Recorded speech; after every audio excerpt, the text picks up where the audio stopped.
Good morning. It's Friday, December 16th. And finding a topic to talk about every morning is not as easy as you think.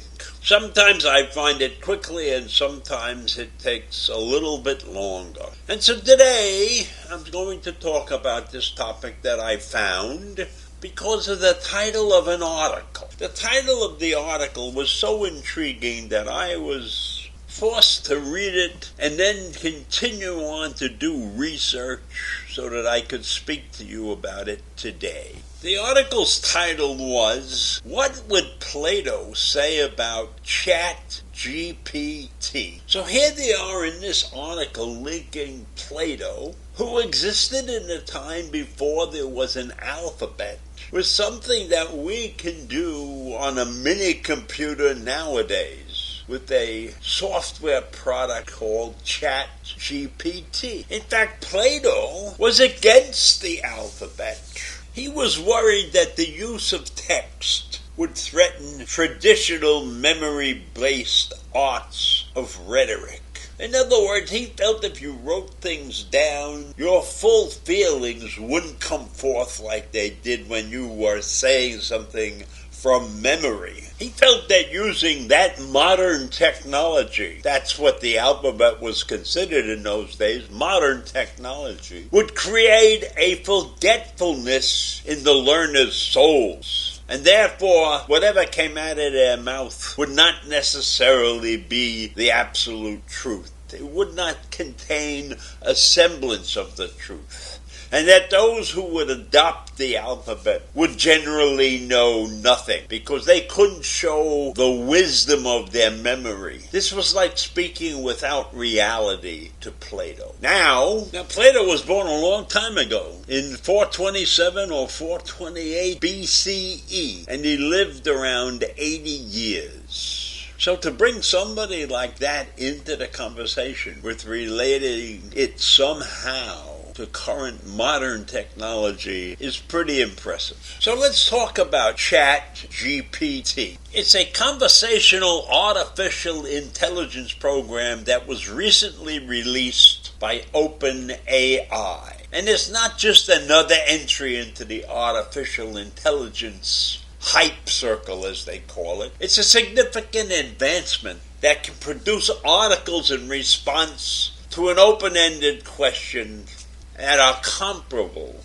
to what good high school essays would look like. So this is an essay writing program. This is something that can help students get their homework done, right? One of the toughest things that students go through in high school and in college is the writing of an essay. So now they have a product that's going to help them. And the product is going to work when you ask it a simple question or even a difficult question. And the company that owns this product, which is known as OpenAI, right now is worth $200 million. But in the near future, they expect to be worth $1 billion. So maybe you can invest in that company. I have no idea. So the way this product, ChatGPT, works is that you ask it a question, and then it starts to give you an answer. And then you can interrupt it, and you can change the question, or you can modify the question, or you could ask it an entirely different question, and it'll keep giving you these answers. So it's an interactive product. Right? You can ask for more details or you can request changes while you're on with this chat product. But you have to watch your ass because this thing can give you the wrong answers. It is not a perfect solution. In fact, when the researchers were questioning the product and they asked questions on some trickier topics or some more complicated concepts, ChatGPT gave the wrong answers. It gave highly plausible answers, but they were wrong. They were flat out wrong. So the creators of this product will warn you. They have many disclaimers associated with this product, with the ChatGPT. So if you're not an expert in your field or an expert on the questions you ask, you better be asking straightforward, simple questions if you want ChatGPT to give you a reasonable answer, a high-quality intellectual answer. Not a snow job. You could get snowed by this piece of equipment or this piece of software. It's not equipment, it's software. So you can get snowed by this software if you're not careful. But that doesn't mean that it's useless. And it's not the first one out there. This product is out there. There are similar other tools out there. And this doesn't mean that it can't be useful in the educational field. It certainly can be. But the user has responsibility. The user has to understand what he's asking or she's asking the chat device. And then you have to understand what it's telling you back, what it's giving you back. And I'm not so sure that in many of the educational systems around the country they would allow you to use this device openly. I mean, I assume if they send you home with a homework assignment that you could use it and get away with it, but you're on your own. But I don't know that this thing has been classroom accepted. I don't know if it's a device that they want in the classrooms. It's very much like in the old days you had a slide rule and you had to learn how to use it. And now I think just people use their cell phones as calculators or whatever and they get away with that. I've never been in favor of that type of help in the classroom. And I would probably be against having this thing in my classroom too if I was teaching something where people had to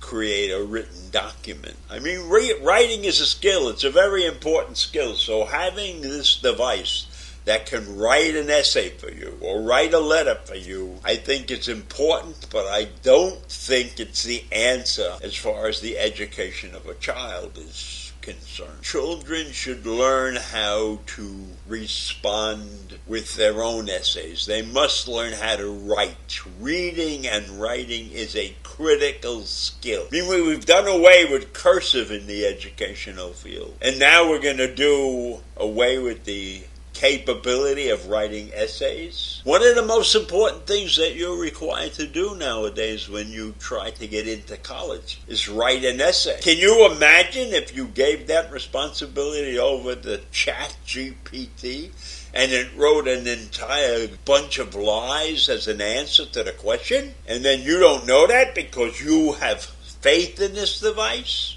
That would be a shock to your system and a shanda. So it's a great idea. I think it's useful, but like everything else out there in space, in computer space, humans are responsible for the end result. And I leave you with that this morning. I think it's a terrific idea, but I don't think you should use it indiscriminately. Have a great day. See you in the morning.